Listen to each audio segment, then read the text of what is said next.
Hey everybody, it's Jason Herbert, creator, host, benevolent dictator here at Historians of the Movies podcast. This is our seventh episode that we've released today, and as you can probably imagine, we've actually taped a whole bunch of these late into the fall, and early on we were kind of figuring out exactly what this podcast was going to sound like, how we were going to do it, and frankly, what the hell we were doing. And I was really lucky enough to have some amazing guests early on. We had these awesome conversations. We've kind of had them, kind of holding them on in the back, waiting to release them to you selectively. And this is actually the second podcast we actually did. It was with my dear friend, Adam Blackler. He's a guy that I went to graduate school. He was kind of finishing up as I was coming in at the University of Minnesota. He's now an assistant professor of history at the University of Wyoming. And to tell you just a little bit about this guy, I have such the highest amount of respect for him because when I came in, he was like, hey man, if there's anything you need, right? And he was like this with every graduate student. Hey, if you need me to take a look at a thing, if you'd like to see what a cover letter looks like, if you need some help on a grant application, like Adam was that guy who would just share everything with you just because that's the nature of who he is. And then there was always this rumor on campus that you've got to see Adam lecture. He's the best lecturer. This guy's amazing. And it's absolutely true. So for you guys to get a chance to sit and listen to Adam today, who's just this phenomenal scholar, and he's going to talk about Grand Budapest Hotel, but also about his work in colonial Africa under the German regime. He's got this great new book out. It's called An Imperial Homeland, Forming German Identity in Southwest Africa. It just came out through Penn State University Press, and I highly suggest that you guys take a look at grabbing it because he's just the most amazing scholar. You guys are really going to dig where this conversation goes. I think you're really going to enjoy it. So sit back, have a great time today. Hope you dig the show.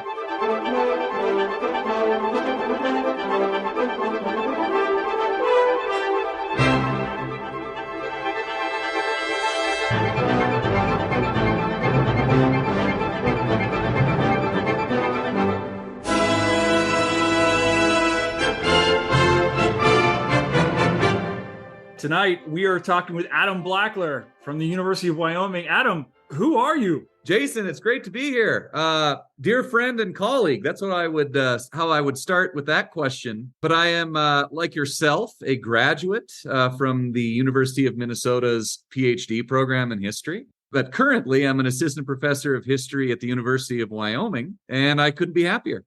Greetings from my living room. Well, greetings from my Florida room down here, where you are not having to deal with hurricanes and other random acts of God. Not at the moment. The most we'll have is the occasional snowstorm. That's the main thing. All right. You've got a book. I do have a book. An Imperial Homeland, Forging German Identity in Southwest Africa. There's much to it, but I will boil it down this way. It's about Germany's colonial empire in Africa, something that among historians of the period and of modern Germany are increasingly more aware of and have more accurately spoken a lot about maybe the last 10 years. But it's something that maybe isn't as well known outside of our discipline. And this book is specifically about Southwest Africa, which is the present-day state of Namibia. It was Germany's first and only settlement colony. It was colonized in 1884 officially and remained a colony until the end of the First World War, when it became a client state of the League of Nations system that they established for former colonies. And what the book really does is try and connect the importance that Germans felt toward Namibia and it as a colony, and also as well as how Namibians themselves contrasted and resisted German colonial occupation. And ultimately what all of that really violent milieu had to say and the impact it had on German national identity, its construction, how men and women thought about the world in which they lived, and how they ultimately grappled with what it meant to be a very violent, brutal colonial occupier. It was not unique in its occupation. It was very similar, unfortunately, to a lot of contemporary empires, the British, the French, the Belgians, the US. And in telling this story, it's given me an opportunity to really emphasize the voice of Africans, more so than I think has been present in histories on this period, at least in Europe and elsewhere in the global north. And also to demonstrate, again, the significance of colonialism to German history. So it really taps into all of those fields. How long did you work on this project? Sure. So it started as a dissertation. Right. In fact, when you and I first met at your recruitment weekend, I was in the finishing stages of that, if memory serves me correctly. Mm-hmm. And when it was a book, when it really started as a formal book project, was in my second year of my first job. Something I've been very fortunate in is on the job market. And as that, I think it was maybe a 4-year process, all told. But beginning as a dissertation all the way back to 2012. Well, how did it change from a dissertation into the book? Are there major differences between the two? That's a great question, and a dear friend and colleague of both of ours, Elizabeth Williams, asked me this at a talk I gave last week, also for our alma mater. I would say the main way it's changed, Jason, is one, maybe the presentation. It is still very much an academic work. It's something that you might not necessarily find at every bookstore as a popular read, as much as I would love it to be.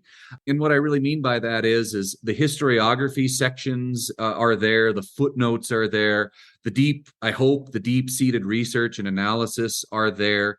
But it flows maybe differently than a dissertation would. And this is, of course, not a knock on dissertations, but it's meant for an audience of peers. And secondly, as a project, it changed in the sense that I added 2 chapters because, of course, I was afforded a little bit more time and a little bit more flexibility than a lot of people would have as a PhD student. I was really fortunate in winning some internal university as well as external grants, which allowed me to go to Namibia again, to go to Botswana, to, of course, spend more time in Berlin at the Federal Archives, the Bundesarchiv. And in doing all of that, I was able to, I think, add some really important research and sections to the book that have rounded it out to the project that it is now. So that's the main way it's changed. All right. Well, let me bring this back down to this whole idea tonight, because like you've got this book centered in present day Namibia, correct? Yes. And then you just had me watch the Grand Budapest Hotel.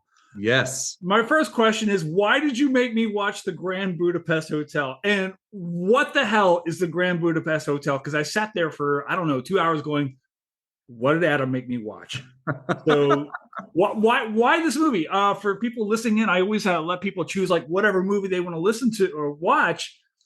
And I came to you and I was like, hey, what movie do you want to watch? And you were very specific. You're like, we are watching right away. Grand Budapest Hotel. So what's your relationship to this movie? Why is this one? Well, first of all, I'm going to be that guy, my friend. It's okay. Budapest. So Budapest. Yes. You will gain a lot of fans when you eventually go to Hungary, which I know is on everybody's list at some point. But jokes aside, it is one of my favorite movies of late, for sure. I love the story, but I love also there's some personal connections, even though I myself have not been to Budapest in some time now. The little fun that Wes Anderson and other producers have with it, in the sense where Zubrowska, for instance, the supposed capital that they're talking about the whole time, that is actually a very famous Polish vodka. It is not a real place at all in Hungary. It has nothing to do. It's not factual. It's a buffalo grass vodka that I was introduced to during my dissertation research here in Berlin. Some dear friends and I went to Poland fairly regularly because it's so close via train to the Polish border. So that little connection always kind of, when I first saw that film, it made me happy. It made me think back to those times.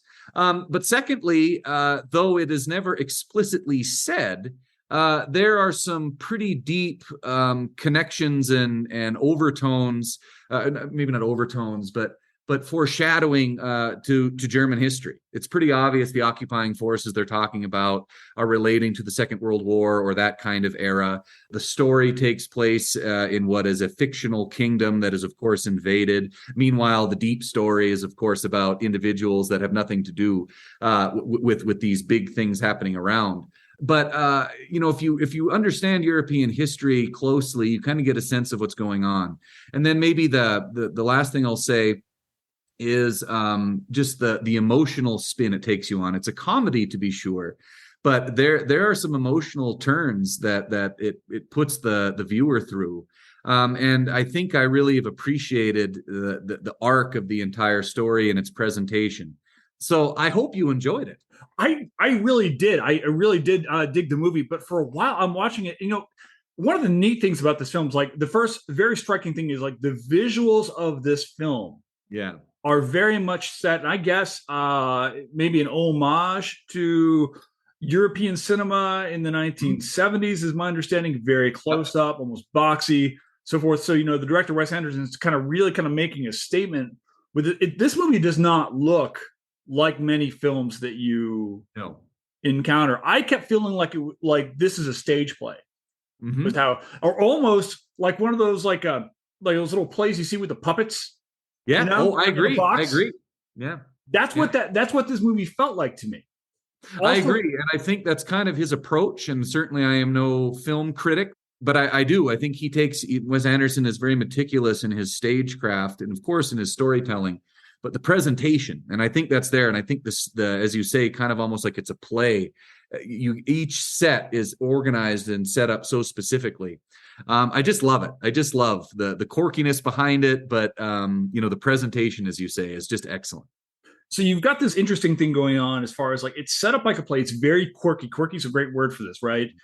You've got Ralph Fiennes, and he's this guy who is very much happy to take advantage of elderly women, and kind of brags about it. This is a different character for him. It's a very quirky thing. You see maybe half of Hollywood on screen in this film. I think it opens up with Jude Law maybe talking to, is it Tom Wilkinson, or I think it's Tom Wilkinson. I think that talking. Sounds right. Yes. And it's the classic Wes Anderson, actors are of course are in there, women and men. And it's and I always love how he repeats that as well.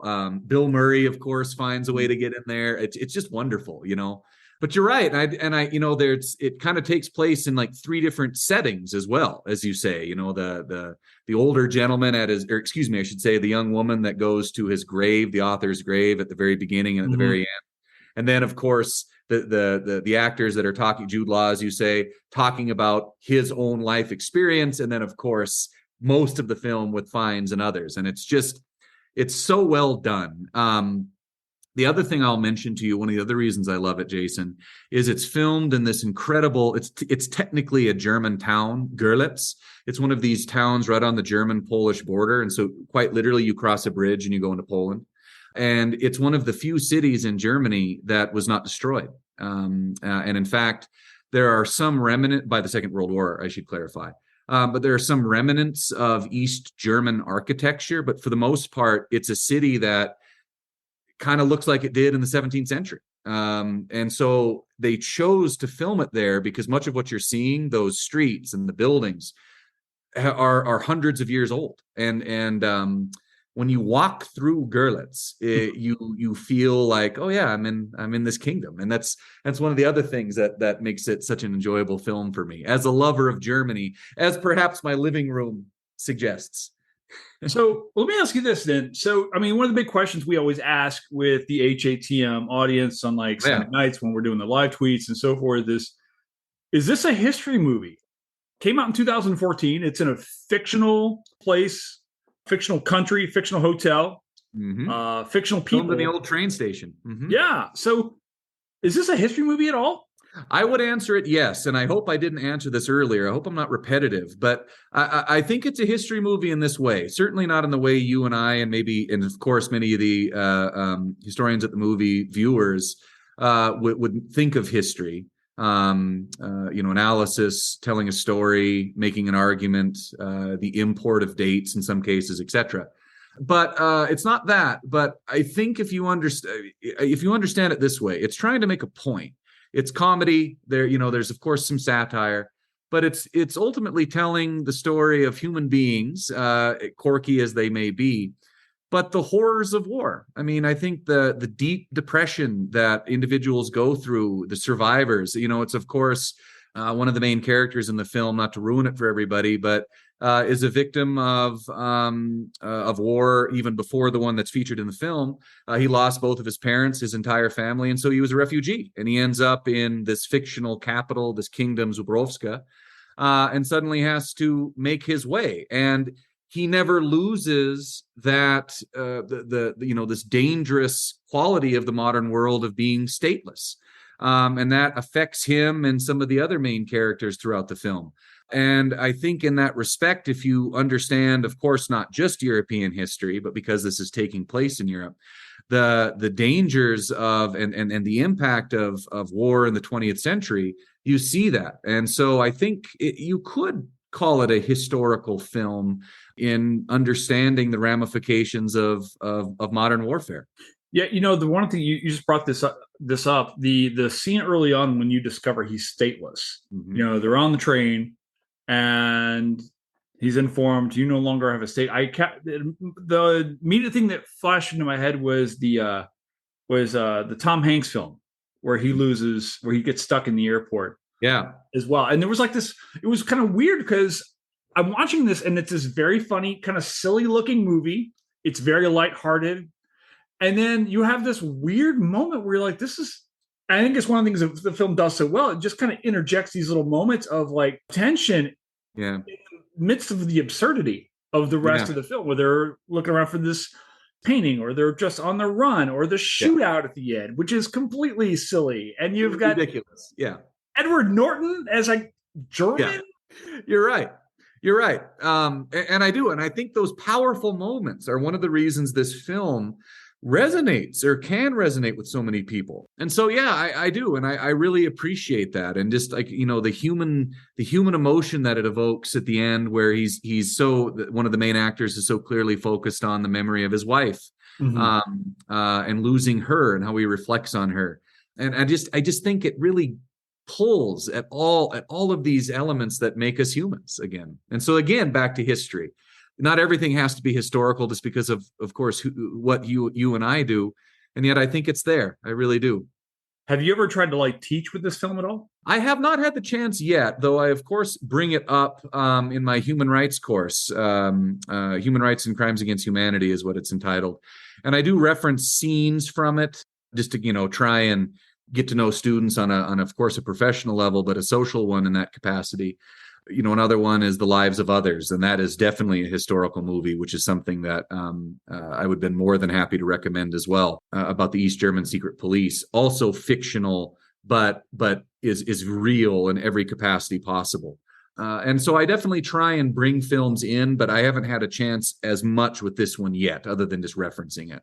That course you teach, it's Human Rights and Crimes Against Humanity, correct? Yeah. Where does the state of Indiana lie on the Crimes Against Humanity? The state of Indiana. Can we get rid of the state of Indiana? Well, as a proud Montanan by birth, I think most of my beef, usually is with Idaho or the Dakotas. That's kind of where my allegiances still lie and rest. Though I better be careful because I don't have tenure yet, Jason. All right. Well, I'm not in a position to worry about tenure. I'm the boss of me. So let's go ahead and add Crimes Against Humanity, state of Indiana, Duke basketball, mayonnaise, Duke basketball, mayonnaise, and Pepsi Cola. I would like to see those covered. In fact, I'll be a guest speaker in one of your courses. I'll bring you in for that. That's just fine. So you teach that course now. What else do you teach? Yeah. So, I'm afforded a lot. I can't emphasize how fortunate I am. I really love my department, amazing colleagues. I know a couple of them, Dr. Melissa Hampton, Dr. Melissa Morris, Dr. Peter Walker, scores of others, great Atlantic world and American historians, U.S. historians more accurately. But I'm really proud of what we're able to do, even though we're still kind of a small department. In my case, I teach world history since 1500. That's a survey course. I teach a bunch of graduate courses. We have an MA program that we're really proud of. It's a funded MA program, which is just wonderful. So in that case, I teach our historical methods course, our historiography course. I'm teaching a course on Weimar Germany in the spring. It's an upper division, which is more to do with my next book project. I'm really excited about. A lot of European history courses. I just recently finished a study abroad course in Europe this past summer, where I was able to take students to Germany and the Czech Republic. I'm also going to be including Poland in that the next time I teach it next year. It's a course on Nazi Germany and the Holocaust. So sites of perpetration, but also memory. So much of my research is focuses on these, unfortunately, really dark aspects of human history. Much of my teaching does the same as a result. But I think it's so vital that we focus on this history, because it's so important to understand that it's not just these events, and these topics are not something that's unique to a static monolithic past. It's something that we have to understand in the present as well. And I think that that's probably the most important thing I do, is trying to get students, as well as ourselves and our peers, to grapple with these really complex and really, unfortunately, sad and tragic elements of human history. I think one of the questions that came in my mind was that, you spent all this time in Germany and elsewhere. Do you get a chance to actually watch some of the films that are coming out of there?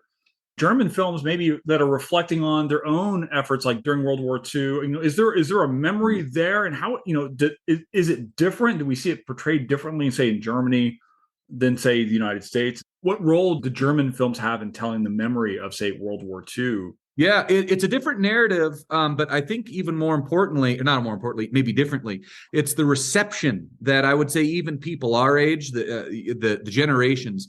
This was something, of course, much of German history since 1945, it was, either occupied or split, in the block systems. There was agency there. I don't want to suggest otherwise, but that really limited or maybe shaped a lot of the histories and the films that came out from either West or East Germany. But today, absolutely. I mean, I mentioned, Das Leben der anderen, The Lives of Others, is a phenomenal film. And I know you have a list, Jason, but if that's ever one that you're able to get on, I mean, it is a phenomenal film. And I say this not just as a German historian. This won numerous international awards. This came out, if memory serves me correctly, it was I think 2006 when that film came out. It is a beautifully shot and beautifully done film that anyone would appreciate. It's fiction. It's a fiction in the sense the story it tells, but everything it involves is real. How the East German police, the Stasi as they were known, spied on its own citizenry, the level and the depth they went to spy on its own population. By 1989, the year that the wall falls, 1/4 of East Germany's population had something to do with the secret police, just to give you a sense of how much of a police state it was. So that film, Auf Wiedersehen Lenin, Goodbye Lenin, is another classic that is more on the comedic side, but still gets into this very, very important history of East and West and what it means for a country that is still very much still reunifying today, even though, of course, politically it's been since 1990. And maybe just two others, if you will.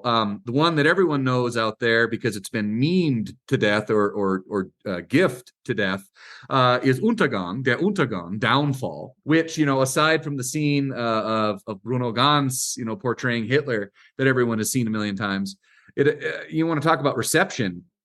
That film also has done very well in terms of the award categories. But Germans, not to speak for everybody, especially as somebody who's not German, I want to be careful. But there were a lot of Germans that actually didn't receive that well because that film portrays Hitler as a human. And I say that, of course, everyone knows that he was a human being. But it's not this person without agency. This is somebody that pets his dog in the film. This is someone that actually at times, and again, let me be very careful, I'm not romanticizing him, but he comes off as a human being somebody could relate to, certainly not empathize with, but relate to in that kind of space. And as a result, I think it made a lot of people feel uncomfortable. It wasn't just this person that's raving on speeches that we, of course, see historically.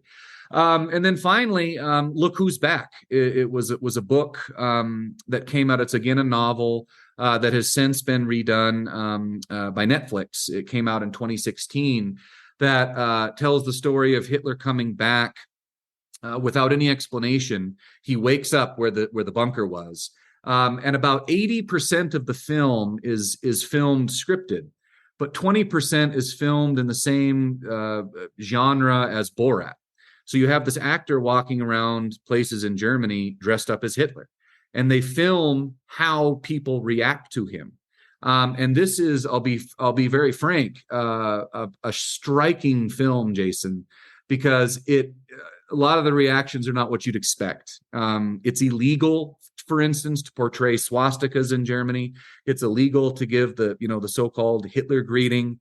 And the way people reacted in this film to seeing this was striking. And it tells a pretty, I think, grim but important story about maybe where a lot of the world is right now, especially when it comes to attacking immigration and attacking people from other countries, victimizing a so-called other. So this is probably more than you wanted, but German film is alive and well and has been for a while, which is, of course, not what you were indicating, but really bringing up its past in a way that I think is getting a lot of people elsewhere in the world to think about their own histories too.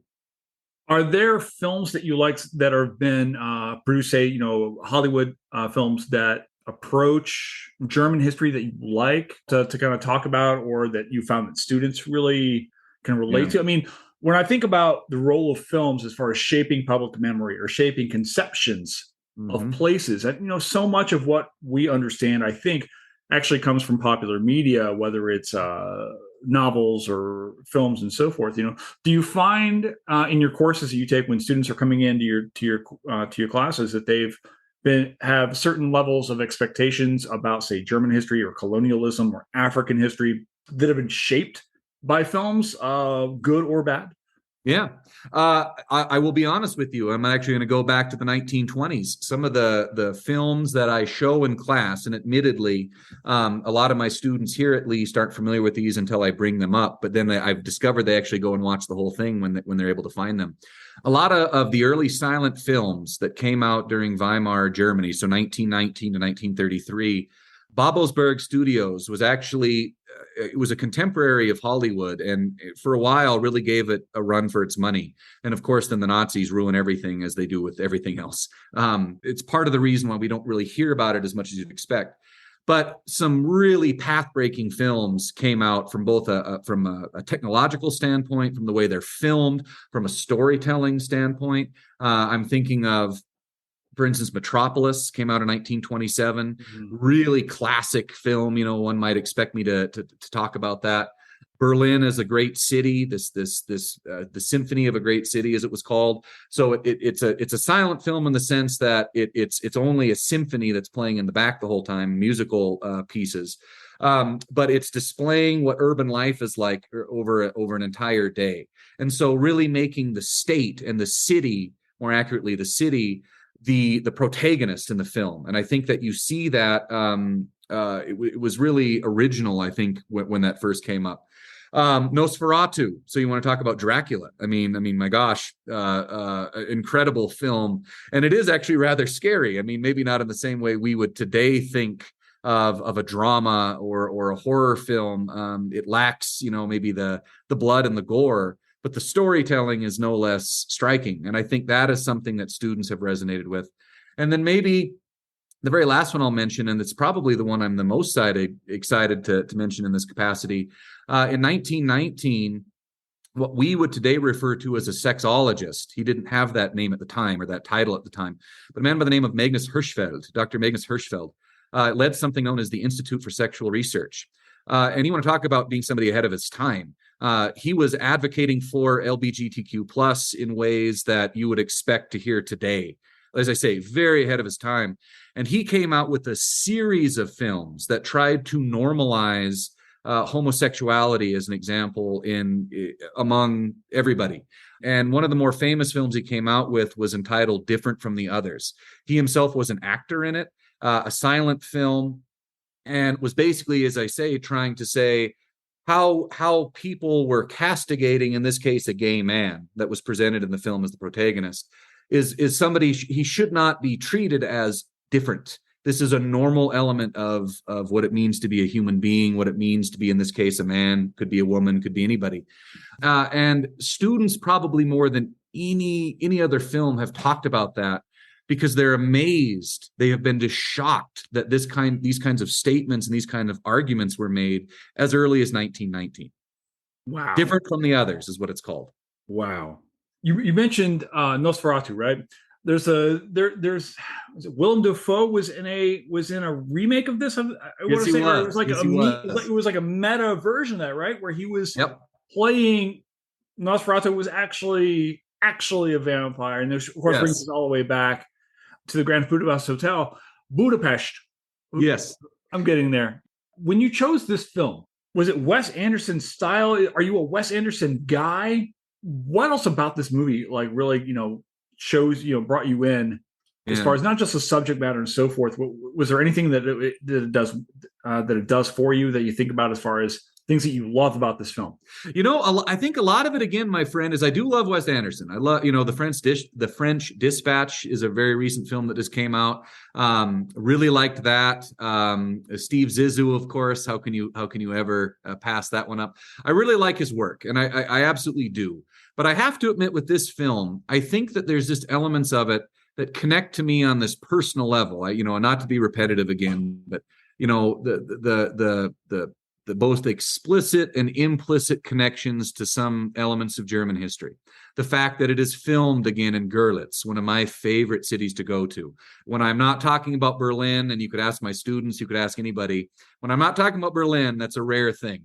But if I am about any other place in Germany, it's probably Görlitz. And again, it's only about 2 or 3 hours train ride from Berlin, not much more than that. And so I've tried to go there as much as I can because it's just this quaint little town that is just stunning. So I think the film makes me, when I'm able to watch it, it makes me think back to some of those visits. And so there's that nostalgia that it brings up. But also, again, the human element of it. There's more to humanity than being sad and focusing on, the horrors of history in this case. But on the other hand, I think it does tell a beautiful story. It's also about love. It's about humanity. And again, as funny as the story is, you can certainly relate with some people more than others, to be sure. But it makes you laugh and it makes you cry. And I think it has all of the components of any good film that really brings me back. It does. It does. I wasn't surprised. I wasn't prepared for the ending. You told me, you're like, hey, you're going to cry at this. And in the end, they shot him. And it's just the way he says it. It's so matter of fact. Circling back finally, maybe to your book, are there stories that maybe when you think about your work, maybe as a screenplay, if you will, are there stories within it that you would have loved to see like on screen? Are there particular, obviously the books have these bigger stories here, but are there things that you're dying to, like, you would love to see stories being told on screen that you from your own work or things you've seen in the archive that you think people would really, really relate to?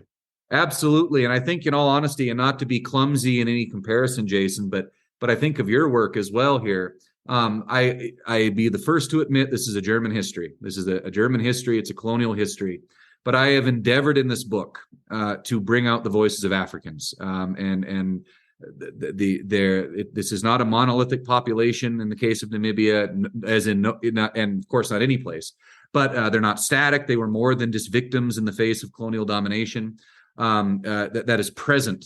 And so I wanted to emphasize that. And so in this case, people like Hendrik Witbooi, a figure that I spent almost a whole chapter on, Samuel Maharero, Nicodemus Cavaquina, these were leaders of various communities, indigenous communities in Namibia during the time of Germany's colonial occupation.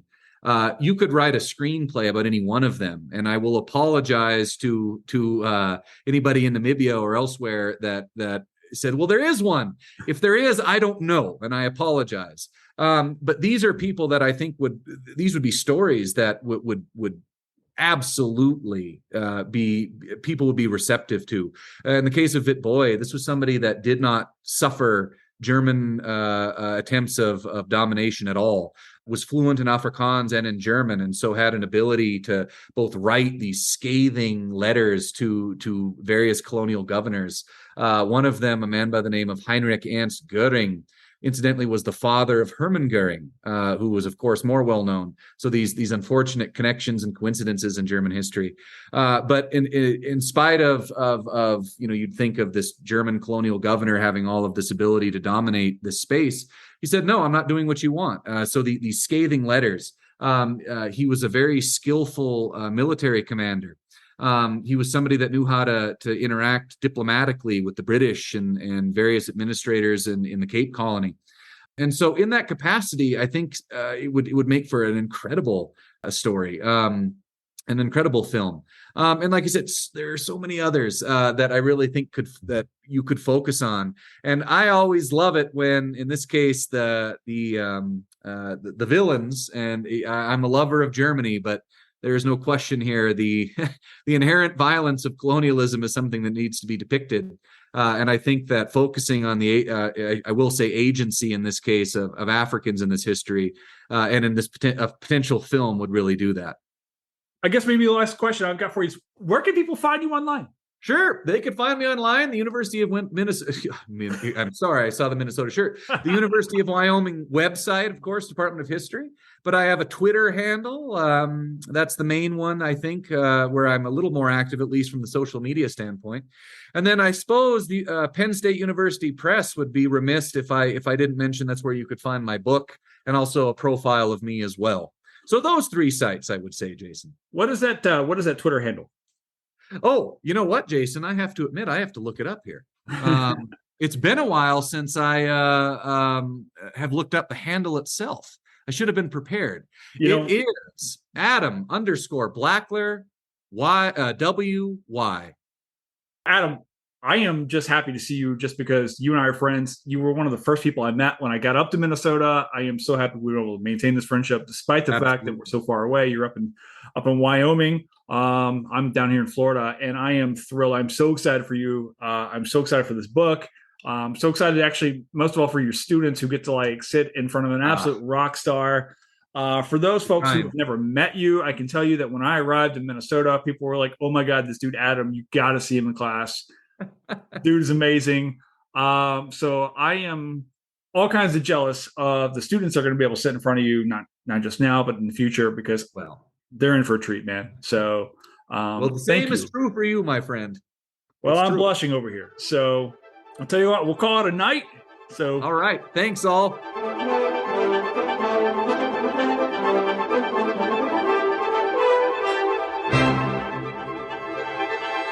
And that's a wrap here at Historians of the Movies podcast. Thank you so much to our guest, Adam Blackler, for coming in today and dropping some much needed wisdom onto us about this amazing film, African history, the German Empire, and all things in between, German cinema, which was amazing to hear him talk about today. Thank you, of course, to our producer, Fletcher Powell, who keeps the HATM machine running on time, keeps me sane. You can find him on Twitter at Fletcher_Powell. If you're looking for more HATM, you can find me on Twitter at @HerbertHistory. You can find HATM if you want to join in on Sunday nights by searching for the hashtag HATM. This weekend, we're going to be doing Brokeback Mountain on January 15th at 8 p.m. It's on Netflix, so I hope you can join in. And keep joining in to this podcast. Keep liking, keep sharing it. Keep doing that for us. Keep joining in. We really do appreciate it. So until next time, we will see you later. Bye.